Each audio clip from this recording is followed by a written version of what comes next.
Niggas love talking about relationships. And part of me, when I hear this bus driver conversation, would you date a bus driver? What are your standards for dating? My first thought, I don't know about y'all, but my first thought when I hear these conversations is like, we got to talk about dating standards again? Right. But I had a bit of revelation.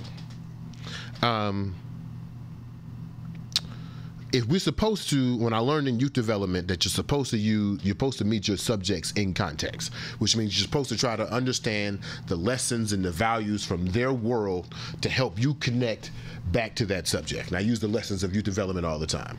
If niggas want to talk about relationships all the damn time, what does that mean? It don't mean, I refuse to accept that talking about relationship standards, relationship politics means that we're having a lesser conversation. I refuse to accept that. So then what are we doing? You know what I think? What's up? You know what I think? I think black folks are in the midst of a serious shift. Absolutely.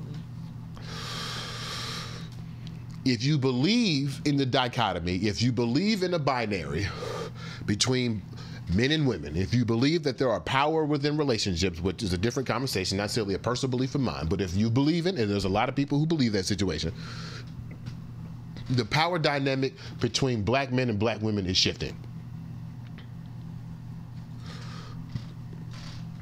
And that shift in that relationship is causing turbulence within our internal relationships. And to dismiss that conversation, to dismiss that turbulence as an inferior conversation, I fear that might be antithetical to liberation. Hear me out. Why are relationship politics so important in the black community? Could it be that the traditional black family, at least as it's defined by the American society, father, mother in house, kid, picket fence, systems of commerce, could it be that that system of relationship between black men and black women is broken? And the constant conversation about these very nuanced and minutiae situations about who you would date, your standards of dating, why you would date them, who get the plate first, who making plates, who making money, would you date a broke boy, that those conversation points are actually critical to the rebuilding of the foundation of the black family. And that by dismissing them, we're actually dismissing the active conversations we need to develop better systems. Okay. We can't get to new blueprints if we don't have discussions about the old blueprints. You don't just create you just don't make new blueprints. You don't just say, you know what? You have to study the old joints first. Why? Why study the old joints first? Because you might just build the old building again. You might build an old blueprint again, calling yourself new. Okay, but. Oh, give me a big but. I feel like the same conversations are constantly regurgitated, and at the end of the day, nothing is really ever done. Like, you know, people have their opinions on relationships or, you know, whose role it is to do what, but, you know, there's never any compromise. There's never any meeting halfway. Yeah. Or new blueprints. Like, there's no That's restructuring of the way our relationships operate. I mean, I agree with you, sweetheart. We keep looking at each other dead in the face. I agree with you, sweetheart, but that's why we're here. I mean, that's why we came back to the show, right? So we can invigorate those conversations. Maybe we could put a new spin on the conversation so that we could come up with some results. We are a solution-based podcast. Yeah. I will say, in watching that clip, though, what I was going to say about Iyanla was when she was describing feminine and masculine energy. And I know some of y'all brains just clicked off, oh my God, you're on your spiritual shit. Okay, if the words bother you, don't worry about you.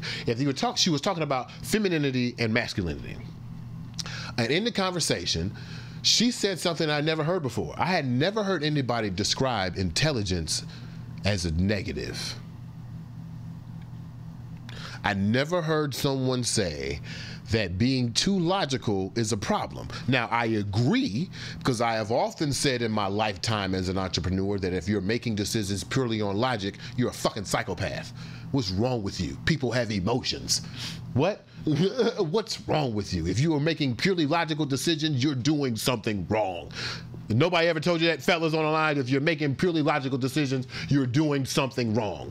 Reevaluate your decisions and use empathy, because your heart is the more powerful muscle over your brain. But anyway, when we're talking about masculinity and femininity, they say that masculinity lives in the head and femininity lives in the heart. Therefore, if someone came to you with a problem, something they wanted to discuss, an issue that arose in your community or an issue they had with you, to respond in purely either or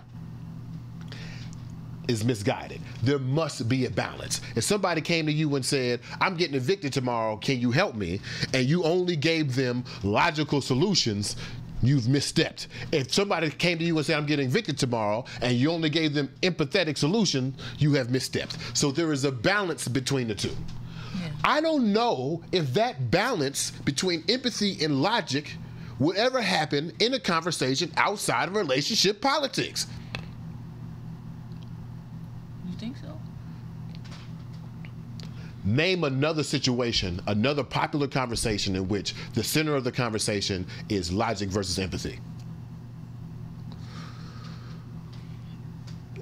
The closest one I can think of is Martin Luther King in the 60s doing all those empathetic moves to try to change the hearts of Americans. But then he realized about 30 days before he died, that shit ain't working.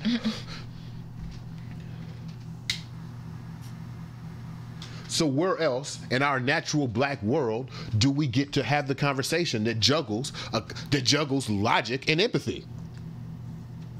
So I think I am now of the mindset, I want to shift my mindset. When I see these conversations, I'm seeing attempts by the black public, by black society, in the attempts to rebuild the black family, to rebuild black familiar structures. What are the new rules and the new blueprints? The best part of waking up is BeMo and Eboni.